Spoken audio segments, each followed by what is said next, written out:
কোরআনে যখন দুটি শব্দ হুবহু যমজ ভাইয়ের মতো আচরণ করে তখন তাকে কি বলে জানেন? আজকের শব্দ হচ্ছে বাসান, মানে হচ্ছে পানিশমেন্ট। সাদিদান মানে হচ্ছে সিভিয়ার। বাসান সাদিদান মানে হচ্ছে সিভিয়ার পানিশমেন্ট।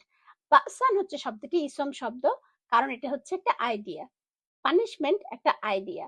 কিভাবে বুঝবেন? ফাথাতেন এট দ্য এন্ড, যখন আ বা আনসাউন্ড শব্দের শেষে থাকে তখন সেটা হচ্ছে ইসম। আর প্রতিটা ইসমের চারটা প্রপার্টিস। স্ট্যাটাস কি? স্ট্যাটাস হচ্ছে নাসব স্ট্যাটাস, কারণ আনসাউন্ড। এটা হচ্ছে নাম্বার হচ্ছে সিঙ্গুলার, জেন্ডার হচ্ছে মাস্কুলিন এবং টাইপ হচ্ছে কমন। কমন বোঝার হচ্ছে একমাত্র উপায় আ বা আনসাউন্ড থাকলে। এখন দেখি সাদিদান। সাদিদান হচ্ছে একটি ইসম শব্দ, কারণ এটা হচ্ছে অ্যাডজেক্টিভ। এ সিভিয়ার, সিভিয়ার হচ্ছে অ্যাডজেক্টিভ এবং অ্যাডজেক্টিভ সবসময় ইসম হয়। কিভাবে বুঝবেন? এটারও ফাথাতেন এট দ্য এন্ড। তাহলে এই ইসেমেরও চারটা প্রপার্টিজ আছে। এটার স্ট্যাটাস হচ্ছে এটা নাসব স্ট্যাটাস, কারণ ফাথাতেন এট দ্য এন্ড। এটা নাম্বার হচ্ছে সিঙ্গুলার, এটা জেন্ডার হচ্ছে মাস্কুলিন এবং এটা টাইপ হচ্ছে common.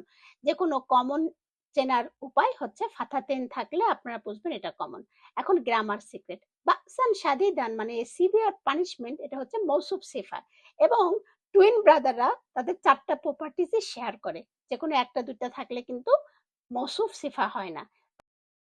In Arabic grammar, how many properties do Mawsuf and Sifa copy from each other?